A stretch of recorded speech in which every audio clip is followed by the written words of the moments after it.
En Radio Intereconomía, Pulso Geopolítico. Análisis sobre los nuevos desafíos mundiales. Presenta Rafa Jiménez.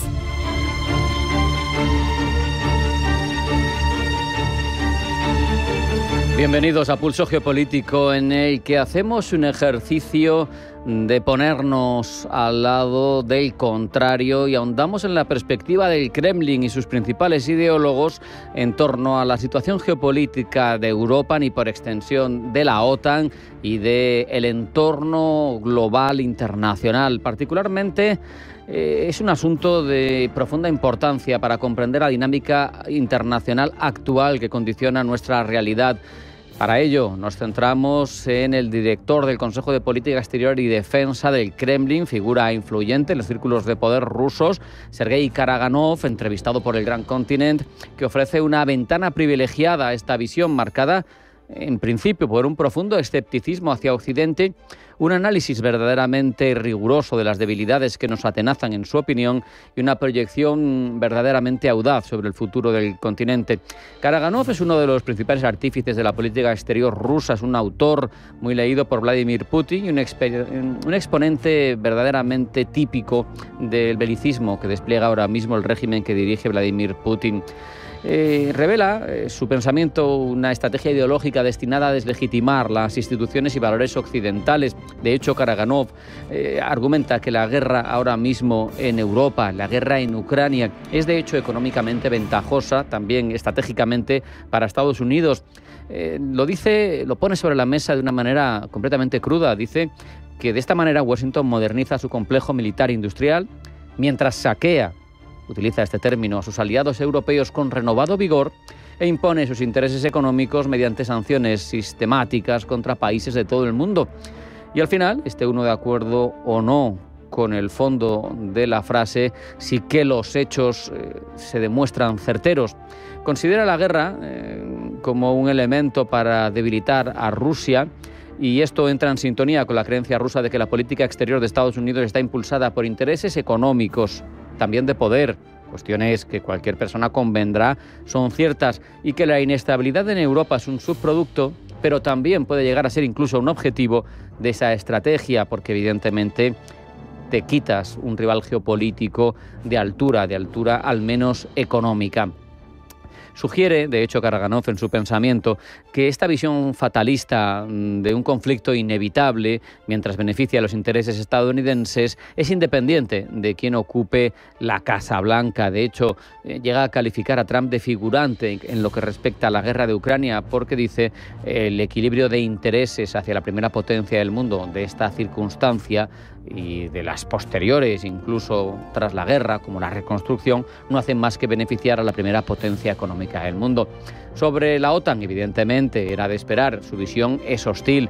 Para Karaganov, la OTAN no es solo un vestigio de la Guerra Fría, que también, sino es una organización hostil que genera conflictos y que es criminal, que ha sido protagonista de agresiones en serie. Para justificarlo, se remite a finales de los años 90, a finales del siglo XX, la actuación en Yugoslavia, violando de hecho el mandato de Naciones Unidas, y aquí acierta. También alude a Irak, en este caso patina, porque la guerra de Irak, sí que es cierto, contó con aportes de miembros de la OTAN, pero no de la OTAN en sí misma como organización. Y también habla de la agresión contra Libia, destruyendo un país que tenía una situación pujante, pero en cualquier caso, ahí había un mandato de Naciones Unidas sobre el país que dirigía en su momento Muhammad el-Gaddafi. Para él, la OTAN, que en el pasado pudo haber tenido un papel positivo porque sirvió, dice el propio Karaganov, para contener a la Alemania posnazi y al comunismo, ahora es pura y exclusivamente nociva para la seguridad mundial. Aquí no sorprende demasiado que no le guste la Alianza Atlántica a uno de los ideólogos del Kremlin. En contraste con esa visión confrontadora de Occidente, Karaganov tiene intención de destacar la importancia estratégica para Moscú, para el Kremlin, de su alianza con China. Es evidente. Dice que representa la alianza entre Moscú y Pekín una mayoría mundial, emergente y emancipada, y que además sirven para actuar como contrapeso a la hegemonía occidental que está en su declive. Es un elemento central, de hecho, de la doctrina que ha dado en nombrar como Gran Eurasia.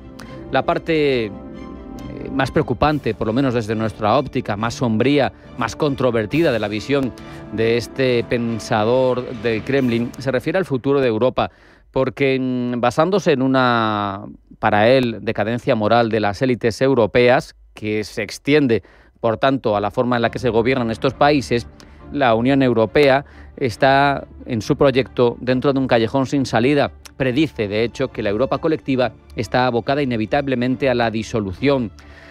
Tiene también una teoría sobre el auge de lo que él denomina eurofascismo, que no llegará en la forma de fascismos anteriores, tipo Hitler, Mussolini o Franco, sino bajo los rasgos de un neototalitarismo liberal, así lo llega a definir. Y habla de tendencias fascistas y nacionalistas que van a reforzarse en muchos países, y aquí no hace más que coincidir con la narrativa oficial del régimen ruso, y la califica como fuente histórica del mal para equipararla con lo que hay en Ucrania. Ya sabemos que la retórica de hacer equivaler Ucrania al mundo nazi es una de las que más usan habitualmente desde Moscú. Eso sí, tiene un pensamiento curioso. Dice que los países del sur de Europa y de buena parte de Europa oriental se van a unir a la Gran Eurasia y va a implicar una reorientación geopolítica masiva, alejándose de la influencia de la Unión Europea y de la OTAN. Y es muy pesimista con los otros países, los del norte de Europa. Para ellos su pronóstico es desolador. Dice que seguirán pudriéndose y desapareciendo de la escena mundial, a no ser que logren conseguir superar sus impulsos de rechazo hacia sus valores fundamentales. Dice que Reino Unido y otros países del norte serán, palabras textuales, la periferia, la excrecencia europea de los Estados Unidos. En cualquier caso, la reflexión de Karaganov es un manifiesto que nos sirve de orientación para entender la visión rusa de un nuevo orden mundial, un orden donde la hegemonía occidental para ellos se desvanece, la OTAN se disuelve, Europa se fragmenta y Rusia, de la mano de China y una mayoría mundial emergente, emerge a su vez como una potencia hegemónica en su esfera de influencia, una perspectiva extrema, pero que es fundamental como planteamiento y como eje rector desde nuestra óptica para entender las acciones y la retórica del Kremlin ahora mismo en la escena internacional. Hacemos una pausa y a la vuelta titulares que elabora Blanca del Tronco. No se vayan.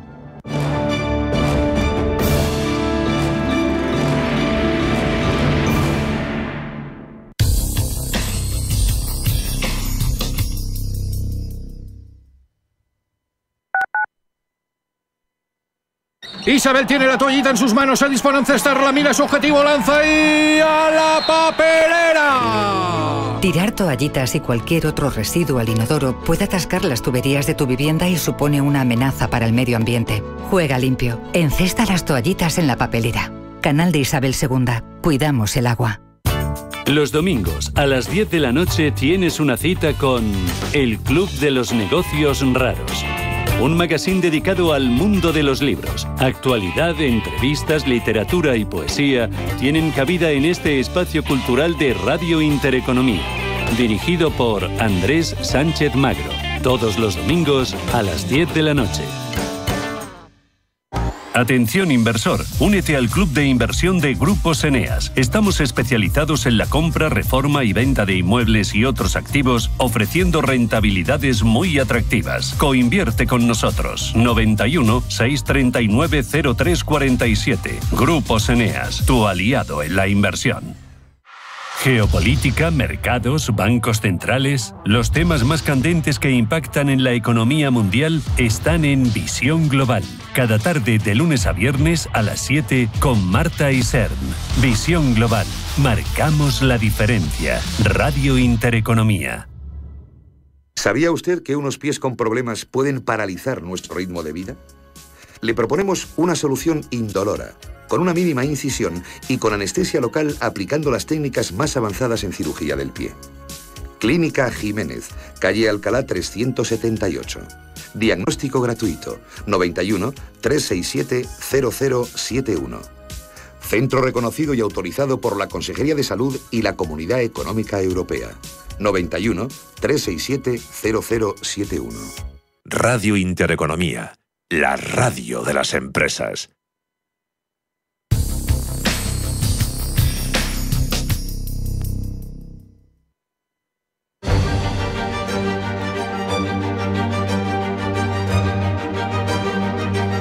En Radio Intereconomía, Pulso Geopolítico. Presenta Rafa Jiménez.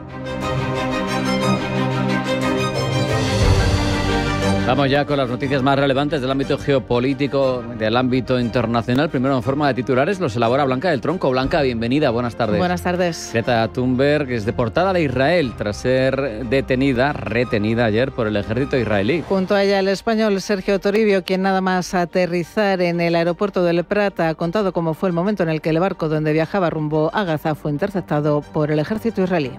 Directamente nos avisaron que nos iban a abordar y punto. Dicen que enviaron un mensaje de radio, pero vamos a ver, si estamos en aguas internacionales nosotros no podemos estar accediendo a ninguna zona militar. Cuando nos han atacado, antes de que llegara el ataque, cuando vimos ya que nos querían abordar, se mandó la alerta a emergencias marinas. Y ahí están las coordenadas, eso son aguas internacionales. No hay ninguna base militar ni una zona militar como ellos dicen. Sobre el terreno, el número de muertos en la franja de Gaza se aproxima a los 55.000, según datos del Ministerio de Sanidad Gazatí. Entre tanto, Israel sigue su ofensiva sobre Yemen. Ya ha bombardeado este martes el puerto de Al-Judeida en el primer ataque del ejército israelí a Yemen lanzado desde el mar. Se intensifican las redadas anti-inmigrantes en Los Ángeles. El malestar con Donald Trump se incrementa con la llegada de 700 marines que se unen al despliegue de fuerzas para contrarrestar las manifestaciones. Diversas ciudades estadounidenses convocan concentraciones en solidaridad con los manifestantes de Los Ángeles. Rusia vuelve a lanzar contra Ucrania un ataque con drones y misiles. Ataque que se ha centrado en las ciudades de Odessa y Kiev y que ha dejado al menos 2 muertos y varios heridos. El presidente ucraniano Volodymyr Zelensky ha estado a Estados Unidos y a Europa a tomar medidas concretas. Zelensky asegura que el bombardeo ruso de esta pasada madrugada ha sido uno de los mayores ataques contra Kiev. Para Zelensky, estos ataques rusos ahogan los esfuerzos de Estados Unidos y otros en todo el mundo para forzar a Rusia a la paz. El rey visita a las tropas españolas desplegadas en Rumanía y Eslovaquia. Visita de Felipe VI en el marco de los esfuerzos de España para contribuir a la protección del llamado flanco este de Europa ante la amenaza que se cierne sobre esa parte del continente por parte de la Rusia de Vladimir Putin. En esta ocasión el rey viaja acompañado por la ministra de Defensa, Margarita Robles. China y Estados Unidos continúan sus conversaciones comerciales en Londres. Las delegaciones de ambos países mantienen su segunda jornada de negociaciones comerciales en Londres para tratar de desescalar las tensiones de las últimas semanas. Washington quiere que Pekín levante las restricciones a las exportaciones de tierras raras fundamentales para producir automóviles, aviones de combate, teléfonos inteligentes y barras de reactores nucleares, mientras el gigante asiático quiere que Estados Unidos suavice las limitaciones a las exportaciones de semiconductores avanzados. Milei inicia hoy su visita a Israel. El presidente argentino Javier Milei realiza la primera jornada de una visita a Israel en la que tiene previsto entrevistarse con el primer ministro Benjamin Netanyahu y con el presidente Isaac Herzog y mostrar su apoyo al gobierno israelí. Continúa en Niza la cumbre de los océanos. El tema central de este martes, las islas del Pacífico, especialmente amenazadas por la subida del mar, y el mar Mediterráneo. El presidente francés Emmanuel Macron dará detalles de los avances de esta cumbre organizada por Naciones Unidas. Y al menos 10 muertos tras un tiroteo en un instituto en Austria. Entre los fallecidos está el atacante, un alumno del centro que tras el tiroteo se ha suicidado. Además, entre las víctimas hay estudiantes y profesores. Los informes no han especificado cuántos de los fallecidos son alumnos, pero algunos medios austriacos señalan que al menos hay 28 heridos, 4 de ellos en estado crítico. Vamos ya a ampliar todas estas informaciones, Blanca. Continúan los disturbios en Los Ángeles por las protestas contra las redadas migratorias de la política de Donald Trump. A diferencia de los movimientos pacíficos que están teniendo lugar en el resto del país, Los Ángeles se ha convertido en un escenario caótico con coches en llamas y vandalismo nocturno. Para sofocar la situación, Donald Trump ha enviado a otros 2.000 efectivos de la Guardia Nacional y a más de 700 marines. Lo ha hecho una vez más sin el permiso del gobernador Gavin Newsom, quien ha demandado a Donald Trump por vulnerar la Constitución. Pablo Llanone. El presidente estadounidense anunció después de que el gobernador Gavin Newsom anunció después de que el presidente enviase 2.000 efectivos de la Guardia Nacional a su estado sin su permiso esta demanda. La respuesta a esta amenaza judicial por parte del presidente estadounidense ha sido enviar a otros 2.000 efectivos de la Guardia Nacional y a 700 marines, otra vez sin el permiso del gobernador. Para el demócrata se trata de un asalto a la Constitución, un abuso de abuso de poder flagrante y un paso más hacia la concentración de poderes. Para Trump y su cúpula es, sin embargo, una situación de emergencia que requería una respuesta debido a la falta de acción del gobernador.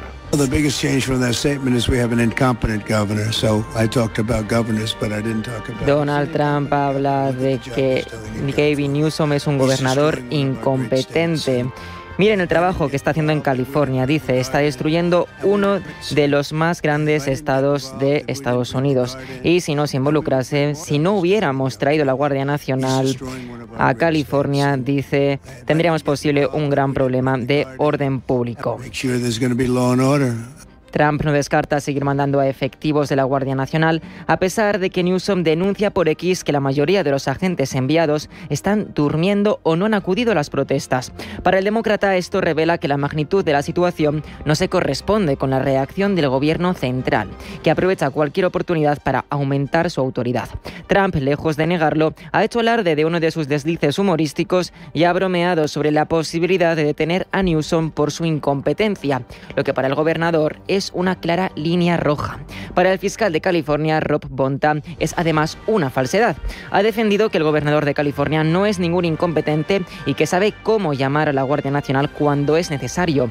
Lo hizo, dice, con los incendios de Los Ángeles y en el verano de 2020 con algunas de las protestas en California. Mientras tanto, mientras prosiguen estos rifirrafes dentro de la esfera política y legal, en las calles las sirenas suenan y el vandalismo acecha en las calles, asaltando locales y apuntando a un empeoramiento de la situación. Surge el interrogante, ¿qué ha sido antes, el recrudecimiento de la situación o el envío de la Guardia Nacional? Pues si los problemas en casa no le hacen modificar la agenda, Donald Trump podría acudir este próximo jueves a la reunión del G7. Además, acudirán otros países invitados y en las últimas horas ha recibido la invitación el príncipe heredero saudí. Pero, ¿por qué esta invitación y dónde van a estar los principales focos de atención? Eva Villanueva. El G7 conmemora este año el 50 aniversario de su primera cumbre y la localidad turística de Kananaskis, en las montañas rocosas canadienses, acogerá la reunión de líderes entre los días 15 y 17 con sus integrantes, por supuesto, Alemania, Canadá, Estados Unidos, Francia, Italia, Japón y Reino Unido, y otros países invitados, entre los que están México, Brasil, India, Sudáfrica, Corea del Sur o Ucrania. Sin embargo, destaca cómo en las últimas horas se ha filtrado en la invitación Arabia Saudí, que ya fue invitada el año pasado en Italia, pero no pudo asistir. Y tampoco ahora está claro que vaya a asistir. Una invitación que, según los expertos citados por Bloomberg, subraya el enfoque de la política exterior bajo el mandato de Mark Carney. Si hablamos de Arabia Saudí, hablamos de un miembro permanente de la OPEP y también del G20, lo que refleja su importancia en el globo. Es una de las mayorías economías del mundo, destaca como la número 19 por volumen de PIB y la mayor economía de la región de Oriente Medio y el norte de África, y el petróleo es su gran motor pese a encontrarse en un momento de transformación. Para hacernos idea de su relieve, tanto en este segundo mandato de Trump como en su primer mandato, la primera parada en un viaje al exterior llevó al jefe de la Casa Blanca al Reino Saudí. Ahora es el G7 quien quiere abrir las puertas al príncipe saudí y además en suelo canadiense, que podría causar problemas a su primer ministro, ya que el príncipe heredero ha sido acusado de estar implicado en el asesinato en 2018 del periodista saudí Jamal Khashoggi. Veremos a ver si Mohammed bin Salman acude a la cita, donde las reuniones bilaterales van a ser el gran foco de atención. Por supuesto, el gran foco de atención girará en torno a la agenda de Donald Trump en medio de las negociaciones comerciales. El primer ministro japonés, Shigeru Ishiba, tendrá un encuentro bilateral, según la agencia Kyodo, y la presidenta mexicana, la de su vecino del sur, Sheinbaum, ha confirmado su asistencia y confía también en un encuentro bilateral. Y las industrias automotriz y de defensa siguen mirando con atención a Londres, donde se celebra el segundo día de conversaciones entre Estados Unidos y China en materia arancelaria. Tanto Trump como el secretario de Comercio, Howard Lutnick, afirman que las negociaciones van bien. Pablo. Esto es todo lo que sabemos después de que ayer concluyese el primer día sin ninguna declaración de los participantes. Fue solo Trump quien dijo que estaba recibiendo unos buenos informes. Nos va bien con China. China no es fácil, al igual que su país de origen no es fácil. Allí creo que lo estamos haciendo muy bien. Ya están allí, solo estoy recibiendo buenos informes. Es un poco pronto, pero llamarán pronto. De hecho, probablemente cuando vuelva tendré mi primera llamada de ellos. Queremos abrir China y si no lo hacemos, tal vez no hagamos nada, pero queremos abrir China.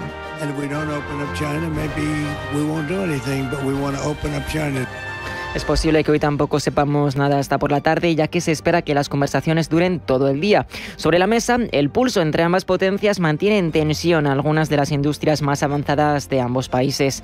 China exige a Estados Unidos que levante las restricciones a las exportaciones de semiconductores, mientras que Estados Unidos exige a China que levante las restricciones a las exportaciones de tierras raras. Pero es una situación igualitaria la que tenemos. Recordemos que Estados Unidos es el mayor fabricante de semiconductores del mundo, con empresas clave como ASML o Nvidia, a la vez que China controla un 90% de la cadena de suministro de tierras raras del mundo. Aunque Washington podría a largo plazo encontrar alternativas como el reciclaje de materias primas, acudir a otros países proveedores como Australia o Canadá, o seguir con su búsqueda de reservas propias, como lleva meses tratando de hacer en Ucrania, en el corto plazo se encuentra entre la espada y la pared, sobre todo por las reclamaciones de su industria automotriz, que han ejercido presión sobre la Casa Blanca ante la falta de licencias de China para importar tierras raras. Por esta razón, cabe esperar que compañías como General Motors o Ford se conviertan en las primeras beneficiarias de los avances en las negociaciones entre Estados Unidos y China. La activista sueca Greta Thunberg, detenida ayer cuando viajaba en el barco Madeleine destino a Gaza, ha sido deportada a Suecia tras ser detenida ayer por el ejército israelí. También ha sido deportado el español Sergio Toribio, que nada más llegar al aeropuerto de Barcelona contaba cómo fue el momento en el que el barco donde viajaba rumbo a Gaza fue interceptado por el ejército israelí. Directamente nos avisaron que nos iban a abordar y punto. Dicen que enviaron un mensaje de radio, pero vamos a ver, si estamos en aguas internacionales nosotros no podemos estar accediendo a ninguna zona militar. Cuando nos han atacado, antes de que llegara el ataque, cuando vimos ya que nos querían abordar, se mandó la alerta a emergencias marinas. Y ahí están las coordenadas, eso son aguas internacionales. No hay ninguna base militar ni una zona militar como ellos dicen. El barco que transportaba ayuda humanitaria simbólica fue interceptado ayer por las fuerzas israelíes antes de llegar a Gaza. Thunberg, junto a otros dos activistas y un periodista, optaron por abandonar el país voluntariamente. Otros de los activistas a bordo del barco, sin embargo, rechazaron la deportación y aún permanecen en Israel. Desde Francia, el ministro de Asuntos Exteriores, Jean-Noël Barrot, ha confirmado que 5 ciudadanos franceses del mismo barco podrían enfrentarse a la expulsión. El Madeleine tenía como objetivo romper el bloqueo impuesto por Israel en Gaza, donde Israel continúa su ofensiva. Este martes, por cierto, Naciones Unidas ha denunciado que Israel ha cometido el crimen de exterminio contra la humanidad, así como crímenes de guerra por sus repetidos ataques a escuelas, universidades y mezquitas desde que comenzó su ofensiva contra la Franja de Gaza el 7 de octubre de 2023. Rubén Gil.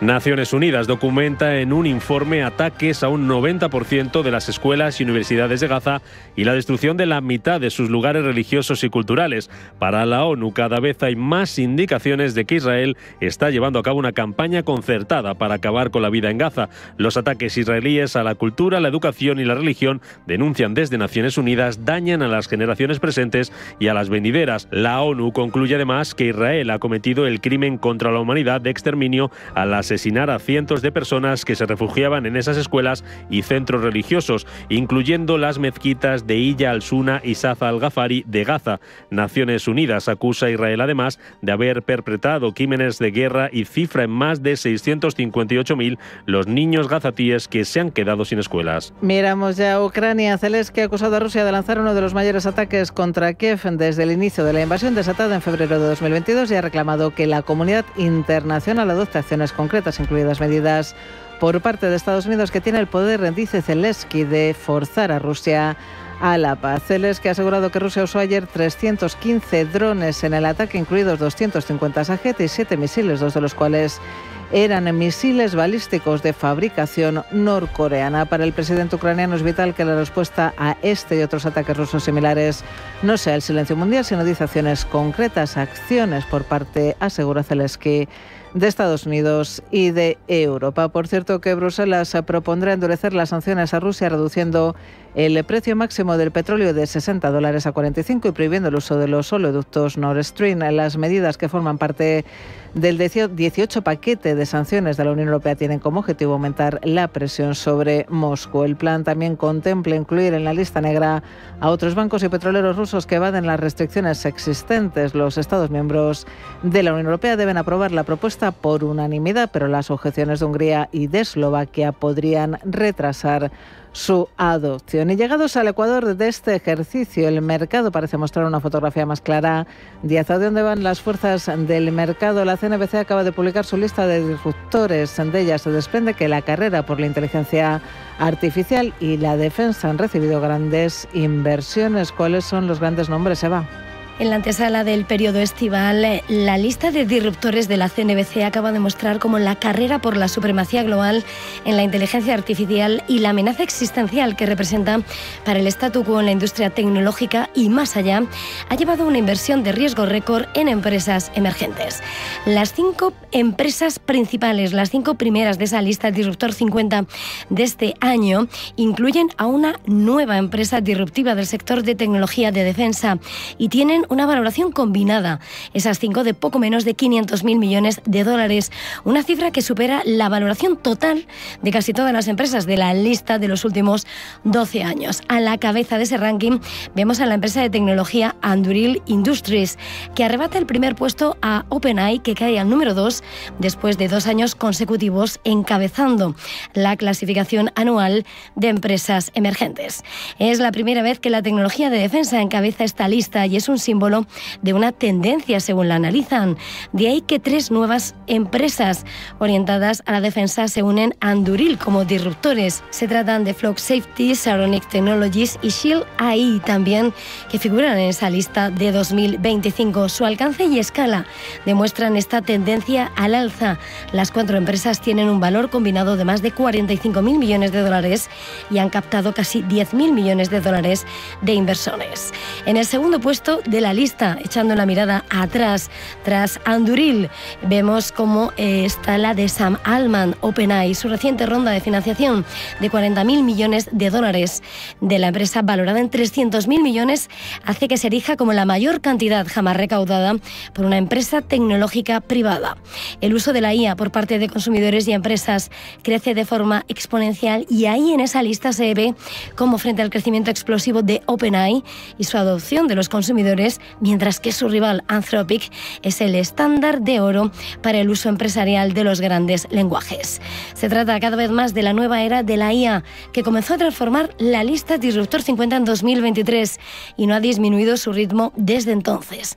20 de las 50 empresas de este año entraron en la lista por primera vez, mientras que otras 19 lo hicieron por primera vez en 2023 o 2024. Para la mayoría, la adaptación a la nueva era es lo que las ha mantenido aquí. En total, los disruptores de 2025 han recaudado 127.000 millones de dólares con una valoración implícita total de 798.000 millones de dólares. En Radio Intereconomía, Pulso Geopolítico. Vamos con las cabeceras más relevantes de la jornada y cómo nos cuentan las noticias que han llegado a nuestra redacción, cómo ven la actualidad de distinto modo según sus sesgos. Lo elabora esta tarea, la desarrolla Pablo Llanone. Pablo, bienvenido, buenas tardes. Buenas tardes. El medio The Atlantic dice que Trump está desgastando a Estados Unidos. Ya ha entrado en vigor la orden ejecutiva en la que Trump prohíbe la entrada a viajeros procedentes de 20 países de África o de Oriente Medio. Entre ellos podemos encontrar a Afganistán, Chad, Guinea Ecuatorial, Irán, Sudán o Yemen. ¿Qué persigue Donald Trump con esto? Pues bien, busca proteger a Estados Unidos, dice, del terrorismo. Se trata de una medida que ya se aprobó en su primer mandato y que estuvo en vigor desde el 2017 a 2021. Por aquel entonces, dice The Atlantic, estallaron protestas masivas en los principales aeropuertos del país. Esta vez, en este nuevo mandato, no ha habido nada parecido, al menos hasta ahora. Esto, dice The Atlantic, ilustra la normalización o más bien el hasteo con el que los estadounidenses estadounidenses están acogiendo a un presidente que ejerce su poder con intenciones discriminatorias. Sin embargo, Fox News prefiere hablar de una medida audaz para proteger a los estadounidenses de los terroristas. Y el medio asegura que las restricciones del presidente Donald Trump a los viajes están siendo elogiadas por los analistas por mejorar la seguridad de Estados Unidos a nivel internacional e internacional. Y a todo esto, Al Jazeera se hace eco de que Irán condena la mentalidad racista, son palabras de Teherán, tras la prohibición de viajes a Estados Unidos. Un portavoz iraní ha calificado la medida como una señal de una mentalidad supremacista y racista que domina la política estadounidense. Teherán se encuentra en esta lista junto a varios países árabes, por lo que el portavoz iraní indica que se trata de una muestra de la profunda hostilidad de los que toman las decisiones estadounidenses hacia el pueblo iraní y musulmán. Y mientras en el medio panafricano de Continent se hace eco del nuevo impuesto de Donald Trump a las remesas africanas que provienen de Estados Unidos. Los legisladores estadounidenses han aprobado la llamada Gran y Hermosa Ley del presidente Donald Trump, que establece que quienes no sean ciudadanos y envíen dinero desde Estados Unidos pagarán un impuesto del 3,5% sobre sus remesas. Un nuevo análisis de The Continent muestra que en al menos 8 países africanos el impuesto elevará los costos de transacción al 9% o más del monto transferido, especialmente para quienes envían y reciben pequeñas cantidades. Esta decisión de Trump va en contra de lo solicitado por las Naciones Unidas, que han pedido a los países que reduzcan el costo de las remesas transfronterizas al 3% del monto enviado. Los países del G20 acordaron inicialmente trabajar para reducirlo al 5% y posteriormente adoptaron el objetivo más ambicioso de la ONU. The South China Morning Post nos cuenta que una explosión ha sacudido una base aérea estadounidense en Okinawa, en Japón. 4 soldados han sufrido heridas en los dedos mientras trabajaban en una instalación perteneciente a la prefectura de Okinawa para almacenar municiones sin detonar encontradas en la isla. Recordemos que cientos de toneladas de bombas de guerra siguen sin explotar. Muchas de ellas fueron lanzadas por el ejército estadounidense y todavía permanecen enterradas en Japón, y en ocasiones, como ha sido esta, se desentierran en obras de construcción y en otros lugares. Muchas de ellas, como decíamos, se encuentran en Okinawa, donde se cree que aún quedan unas 1.856 toneladas de bombas todavía sin explotar. En Italia, el referéndum sobre si se debe facilitar la obtención de la ciudadanía a los niños nacidos de extranjeros en el país ha sido rechazada debido a baja participación, Pablo. The Guardian nos cuenta que las medidas fueron propuestas por el principal sindicato italiano y los partidos de oposición de izquierda. La primera ministra, Giorgia Meloni, afirmó que acudiría a las urnas, pero no que emitiese su voto, una acción que ha sido ampliamente criticada por la izquierda como antidemocrática, ya que de esta forma Meloni no ha contribuido a alcanzar el umbral necesario para que el voto fuese válido, es decir, un 50% mínimo de participación. Las nuevas reglas, al no haber sido aprobadas, afectarán a más de 1,5 millones de extranjeros que aún luchan por ser reconocidos como ciudadanos. Al Jazeera, por su parte, nos detalla más información sobre lo que supone el fracaso de esta medida. La papeleta electoral preguntaba a los italianos si estaban a favor de reducir el periodo de residencia requerido para solicitar la ciudadanía italiana. Por naturalización, pasarían de 10 años a 5. El cambio propuesto en el referéndum permitía a 1,5 millones de extranjeros obtener la ciudadanía de inmediato, incluyendo a casi 300.000 menores. Le Monde, el rotativo galo, nos actualiza el conflicto en la República Democrática del Congo, que ahora mismo, lo saben, nosotros le hemos hablado de él, pero está enterrado en la prensa internacional. Recordemos que el conflicto enfrenta al gobierno congoleño contra diversos grupos armados rebeldes, siendo el más destacado actualmente el M23, presuntamente apoyado por Ruanda. Estos grupos luchan por el control de territorios ricos en recursos naturales como coltán y oro, especialmente en el este del país, donde ha habido altos picos de violencia. Pues bien, lo último, dice Le Monde, es que Ruanda se ha retirado de la Comunidad Económica de los Estados de África Central, ya que este año era su turno para asumir el mandato del organismo. La Comunidad Africana, sin embargo, lo ha impedido por su sospechosa implicación en la guerra de la República Democrática del Congo a favor del grupo M23.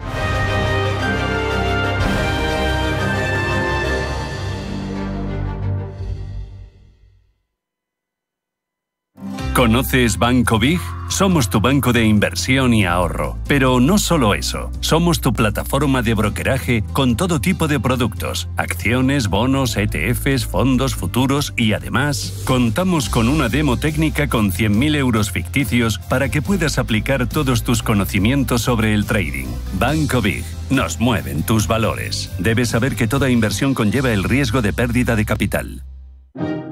Disfrute del Viaje del Arte, el curso de verano organizado por la Fundación Amigos del Museo del Prado y la Universidad Complutense de Madrid entre los días 1 y 3 de julio. Más información en amigosmuseoprado.org, con la colaboración de la Fundación ACS.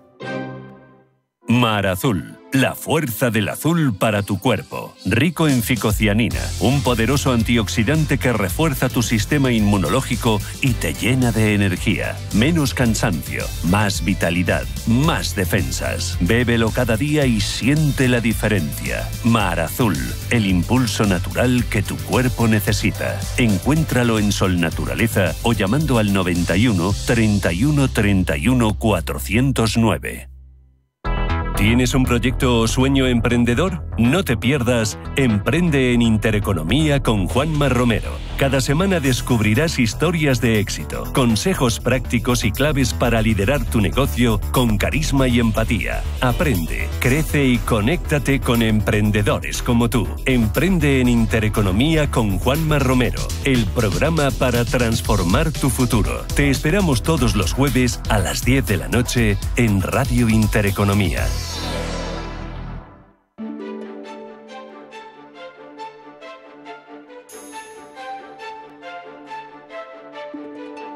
En Radio Intereconomía, Pulso Geopolítico. Presenta Rafa Jiménez. El periodo de hegemonía prácticamente monopolar que siguió a la caída del muro de Berlín utilizó las herramientas de la OMC, las rondas de comercio, para configurar un mundo globalizado que nos daba la sensación de que iba a ser para siempre. Sin embargo, ahora lo que parece es que estamos en un punto de inflexión, en un momento en el que se reconfigura el orden mundial y vemos cómo todo cambia muy rápido a nuestro alrededor. De ello vamos a charlar con Rafael Calduch Cervera, que es profesor de Relaciones Internacionales de la Universidad Camilo José Cela. Rafael, bienvenido, buenas tardes. Hola, buenas tardes, ¿qué tal? Rafael, ¿estamos ante el final de la globalización como la conocimos o ante una transformación profunda que va a dar lugar a una globalización fragmentada, más geopolitizada? Bueno, lo primero que había que es diferenciar, porque tú has explicado muy bien, dos conceptos diferentes pero has utilizado el mismo término. Eso es una consecuencia de que en inglés se utiliza el mismo término globalization tanto para lo que en castellano llamamos mundialización, de lo que ahora también denominamos en castellano globalización. Uh-huh. A ver, te lo digo porque eso da la respuesta a la pregunta que estás haciendo. La mundialización es un proceso que se inicia sobre todo con el descubrimiento y conquista de los siglos XV en adelante, y por tanto es un proceso en el que las distintas regiones del mundo de forma progresiva se van interconectando.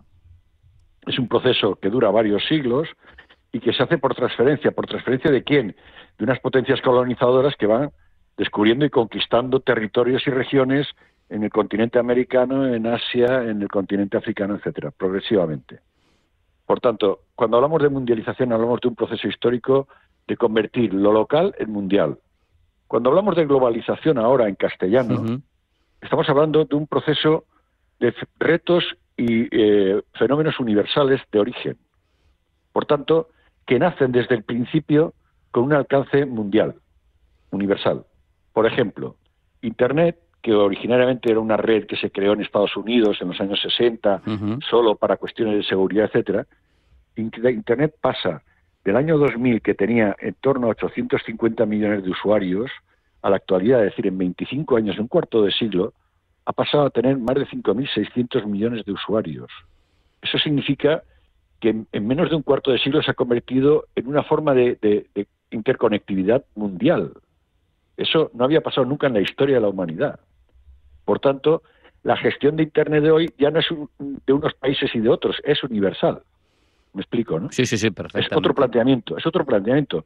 Cuando tú, un fenómeno que es de origen universal, lo intentas gestionar de manera mundial, surge un disparate. Ejemplo, en 1948 se declara que los derechos humanos son universales, los tiene cualquier ser humano en todo el mundo. Por tanto, se dice los derechos humanos tienen que reconocerse de manera universal. Pero en cambio la gestión de la protección de los derechos humanos se hace país por país y región por región. El resultado, que efectivamente tenemos desigualdades en la protección de los derechos humanos extremas entre países que todavía ni tan siquiera reconocen la igualdad de género, con otros países mucho más avanzados, donde estamos no solamente ya reconociendo la igualdad de género, intentando lograr que la sociedad practique ese reconocimiento, ¿no? Fíjate, Rafael, pero... ¿Ves la diferencia? Sí, Por perfectamente, tanto, pero... La respuesta es clara. Estamos pasando de una realidad mundial a una realidad universal. Fíjate, me encanta... De unos problemas que se podía gestionar regionalmente a unos problemas que se tienen que gestionar universalmente. El ejemplo que has utilizado, el de los derechos humanos, me parece muy interesante porque, corrígeme obviamente si no estás de acuerdo, pero surge de una visión de la tradición eurocéntrica y, sin embargo, tienes a los países islámicos que no los han firmado y han desarrollado su propia declaración de derechos humanos islámicos, y tienes a China, por ejemplo, que te dice es un concepto eurocéntrico, yo no lo veo igual, por eso creo que cada país tiene que gestionarlo como él quiera. Eso genera una tensión con la explicación que nos estás dando, ¿no? Con la realidad que nos estás dibujando. Eso lo que demuestra es que desde el punto de vista legal tú puedes hacer una regulación universal de los derechos humanos, pero desde el punto de vista sociocultural el mundo sigue dividido y fragmentado en culturas. Tú puedes crear un instrumento de conectividad, porque no es solamente comunicación, es interacción humana, lo que permite Internet, de conectividad universal, y sin embargo estará fragmentado internamente por las diferencias socioculturales. Esa es la contradicción en la que vivimos, esa es la tensión que tú señalabas al principio y que naturalmente se traslada al ámbito geopolítico, claro. Claro. Incluso aquí, si me permites abundar, parece que durante estas décadas del 90 para acá, en el fin de la historia famoso, parece que el soft power, ¿no? Ese poder blando, parece que marcaba mucho las relaciones, y sin embargo ahora vemos una realidad relativamente distinta, en la que los últimos estudios lo que te apuntan es el hard power está por encima ahora mismo. No vale solo con tener autoritas, como por ejemplo ha tenido la Unión Europea y su respeto a los derechos durante décadas, sino que hay que poner sobre la mesa una potencia económica, una potencia militar.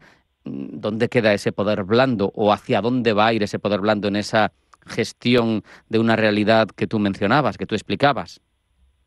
Sí, porque, a ver, esto es una apreciación personal, pero yo creo que lo que ha cambiado no es la realidad, es la valoración que hemos hecho de distintos aspectos de la realidad. Yo creo que saliendo de la... A ver, lo diré de esta manera. Una vez entra en crisis el sistema de la bipolaridad nuclear estratégica, que, ojo, fue brutalmente decisivo, porque cualquier enfrentamiento militar directo entre Estados Unidos y la Unión Soviética podía escalar a una guerra nuclear total que borraría a la humanidad. Una vez se relaja eso porque desaparece la Unión Soviética, nos pasamos a la ingenua expectativa de que hemos dominado ese peligro y que, por tanto, lo importante ya no es ese peligro que desaparece del arma nuclear estratégica, sino otras formas de poder más cotidiano, que es el soft power, ¿no? La influencia, el liderazgo, etcétera. Pero ese poder nuclear estratégico seguía estando ahí. Otra cosa es que cambiamos la percepción y la valoración de esa realidad. Yo eso lo explicaba mucho en clase. Estamos discutiendo sobre cómo va a ser el clima dentro de 75 años, y las armas nucleares estratégicas que tienen almacenadas Estados Unidos y Rusia, en sustitución de la Unión Soviética, nos podrían borrar, que son casi 8.000 cabezas nucleares capaces de destruir entre 1 y 10 veces Hiroshima o Nagasaki cada una de ellas. Sobre eso no discutimos ya no debatimos el tema, pero la realidad sigue estando ahí. ¿Cuándo nos dimos cuenta de esa realidad? Cuando se produjo la invasión de Ucrania por Rusia, y cuando Rusia, ante el peligro de que la OTAN pudiese intervenir, amenazaba con escalar al arma nuclear. ¿Entiendes el problema? Totalmente. No es que la realidad cambiase, es que cambiamos nuestra valoración de la realidad. De hecho, ahí cambió la doctrina Putin, la doctrina de las armas estratégicas a las armas tácticas, y dijo, yo las puedo utilizar. Cambió un poco mi doctrina, digo que la destrucción mutua asegurada ya no nos disuade, como nos disuadía en otra época, y la puedo poner sobre el campo de batalla. Y como sigo teniendo los arsenales, y todo el mundo sabe que los sigo teniendo, claro, hasta ahora no hubiese amenazado con ellos, simplemente lo pongo encima de la mesa. ¿Y el resultado cuál fue? Que efectivamente dimos todo el apoyo de material, logístico, de telecomunicaciones, de satélite, etcétera, a Ucrania, pero no pusimos botas sobre el terreno. Claro, porque eso ya Se es ve, ¿no? una Entonces, vuelta de tuerca. Claro, es que eso es entrar en un riesgo real. Claro. Lo mismo que ahora. Claro, Ucrania ha hecho un ataque convencional, pero le ha destruido casi un tercio de lo que son los elementos, lo que se llaman las lanzaderas de las armas nucleares, ¿no? Sí, En este caso, los bombarderos estratégicos, etcétera, sí. Exacto, eso es. Claro, si tú haces un ataque convencional, la respuesta no puede ser nuclear, porque hay una desproporción. Y si tú haces esa escalada, tú no sabes cómo va a reaccionar tu enemigo nuclear, que es Estados Unidos.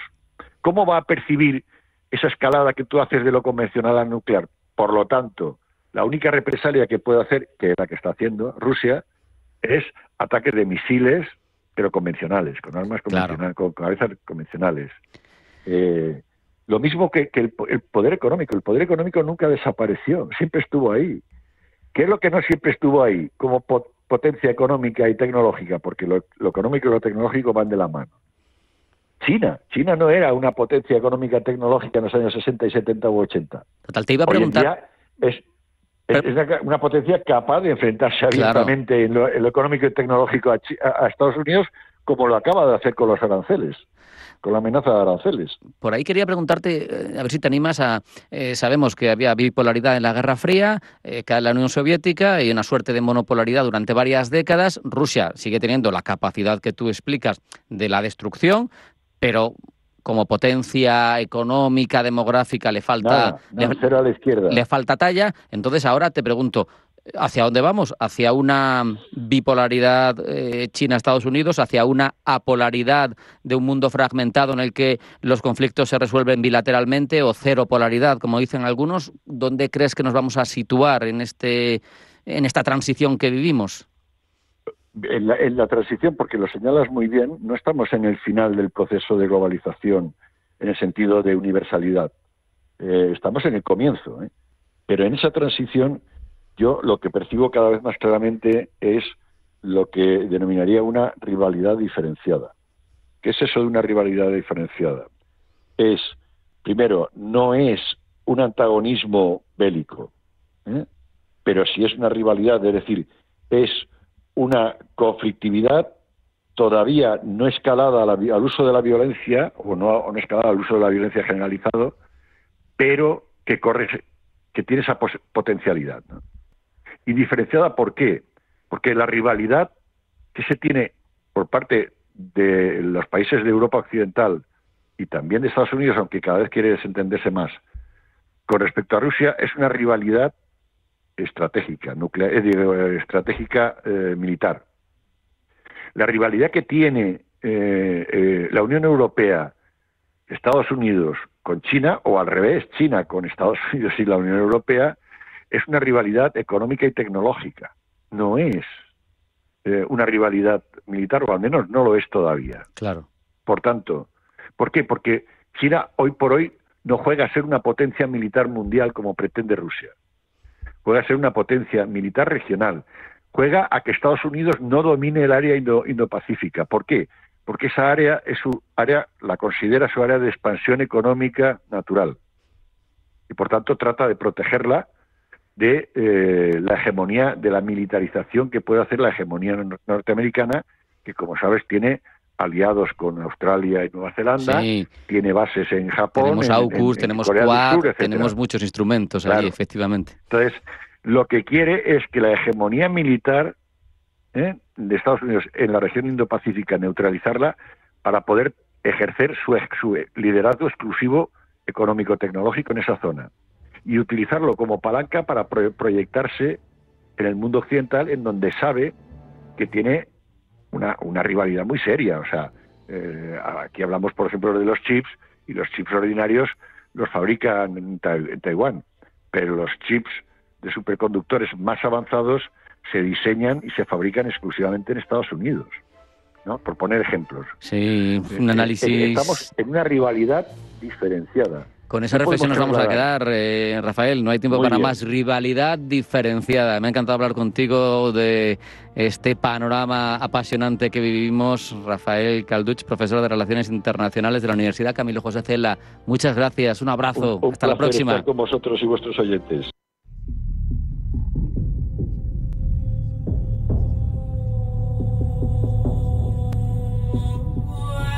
La guerra de Sudán cuenta el enfrentamiento entre dos hombres fuertes, Fattah al-Burhan y Mohamed Hamdan Dagalo, también conocido como Hemedti. Al-Burhan es el jefe del ejército sudanés, mientras que Hemedti es líder de un grupo paramilitar poderoso que se ha mantenido en la esfera política durante años. Son las Fuerzas de Apoyo Rápido. Fue en el año 2017 cuando Hemedti y su milicia obtuvieron el control de las minas de oro de Sudán. Este privilegio no impidió, sin embargo, que Hemedti llevase a cabo un golpe de Estado junto con el ejército sudanés para derrocar al gobierno civil.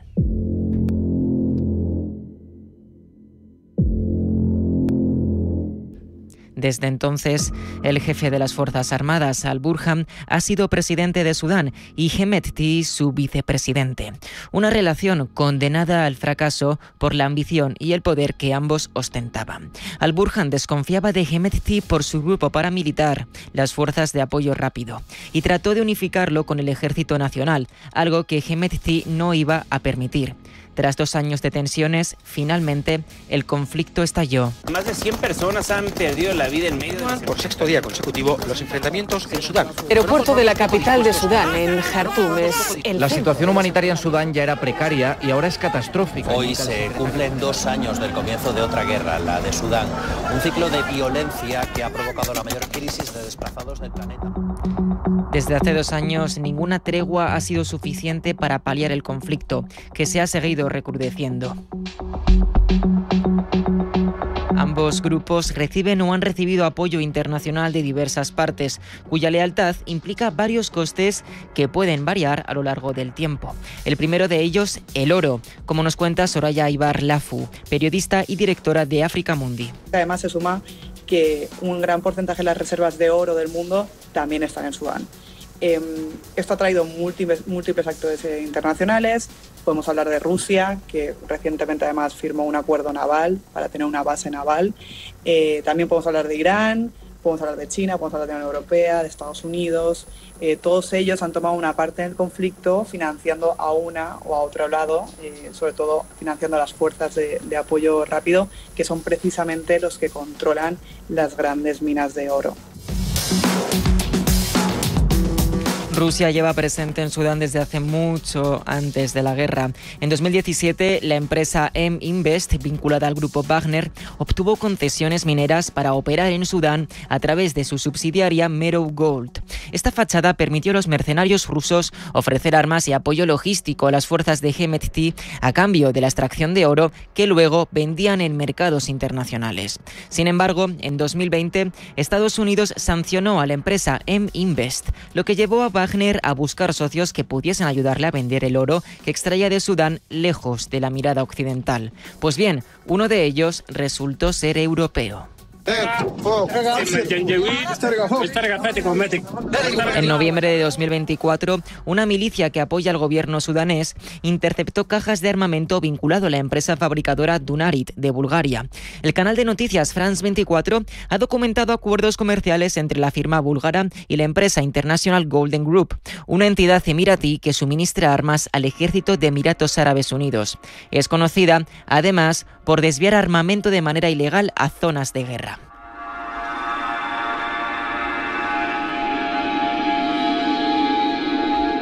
Mediante este flujo clandestino, las firmas armamentísticas esquivan los embargos occidentales al envío de armas a Sudán. Al mismo tiempo, el grupo Wagner encuentra un comprador de oro confiable, Emiratos Árabes Unidos, uno de los países que más oro compra, sin importar si es legal o si está bañado con la sangre del tráfico minero.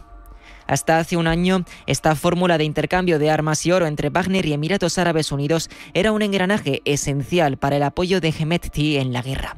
Sin embargo, con el asesinato del líder de Wagner, Yevgeny Prigozhin, el Kremlin ha agrupado las operaciones de Wagner en África bajo el organismo Africa Corps, dirigido por el Ministerio de Defensa ruso, y ha cambiado su estrategia en la guerra de Sudán a favor de Al-Burhan. En febrero de 2025, el ministro de Exteriores ruso, Sergei Lavrov, afirmó que el gobierno de Sudán y Rusia habían logrado llegar a un entendimiento sobre la construcción de una base naval soviética. Se trata de un plan mayor de Rusia, ganarse el apoyo de los gobiernos legítimos de África, a la vez que sigue construyendo bases navales en el Mediterráneo y en el Mar Rojo, siguiendo de esta forma el modelo de la base naval de Tartus en Siria. No por ello renunciará a la extracción de oro. El bando de Al-Burhan también posee grandes cantidades de este preciado bien y, por tanto, se abre la puerta a seguir con el flujo actual, pero beneficiando al bando del gobierno actual. De momento, el pasado marzo, las Fuerzas Armadas de Sudán lograron recuperar el palacio de la capital, Jartum.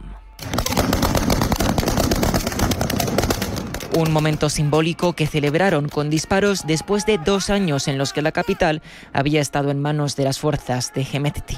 Ahora, la guerra podría tomar varios rumbos mientras intermediarios internacionales como Estados Unidos y Egipto tratan de poner fin al conflicto y asociaciones neutrales como Cruz Roja intentan aliviar la catástrofe humana que el enfrentamiento está suponiendo. Más de 10 millones de personas están desplazadas dentro del país y más de 4 millones de personas han tenido que huir a países vecinos. Casi 1 millón de personas se enfrentan al riesgo de hambruna y 25 millones de personas se encuentran en una situación de crisis por inseguridad alimentaria. Cristina Gómez, responsable geográfica para el norte de África, Medio Oriente y Europa en Cruz Roja Española, nos informa de que el sistema sanitario de Sudán se encuentra más colapsado que nunca.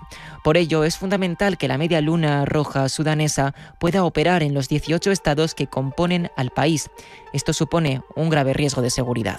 Es un principio fundamental del derecho internacional humanitario y, sin embargo, pues en Sudán los ataques a instalaciones médicas pues están dejando a muchas personas sin atención vital. La situación de momento no mejora. Los esfuerzos internacionales no son suficientes para detener este pulso de poder entre Al-Burhan y Hemedti. Su ansia por ganar en el conflicto determina la vida de millones de personas y el oportunismo político y económico de sus apoyos podrían seguir alargando la condena al tercer año, el próximo 2026.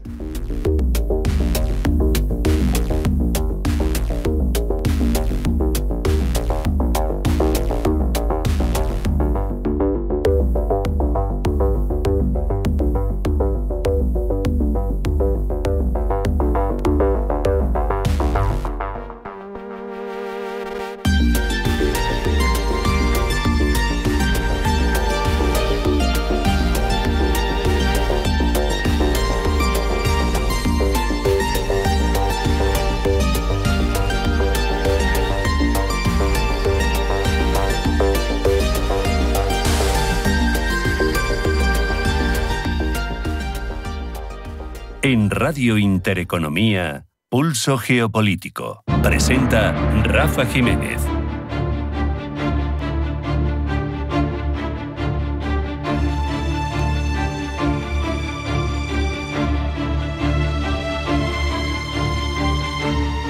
Estamos llegando al final, en una jornada en la que lo geopolítico y lo geoeconómico se unen más que nunca, donde siguen los representantes estadounidenses y los representantes chinos negociando en Londres, donde siguen los problemas en California, con ese despliegue de Guardia Nacional decidido por Trump contra los migrantes y sus protestas, también despliegue de agentes estatales del gobernador Newsom y con cuestiones como esos 8 muertos en un tiroteo en una escuela de Graz, amén de otras cuestiones relevantes que les hemos ido contando, como todas las noticias en torno a la situación de Oriente Próximo y la reflexión que en este caso ha ido vinculada, ya lo saben, a esa visión que tiene el Kremlin y sus principales pensadores que rodean a Putin respecto del futuro, especialmente del orden mundial y de la Unión Europea. Sean felices, pasen buena tarde y mañana más.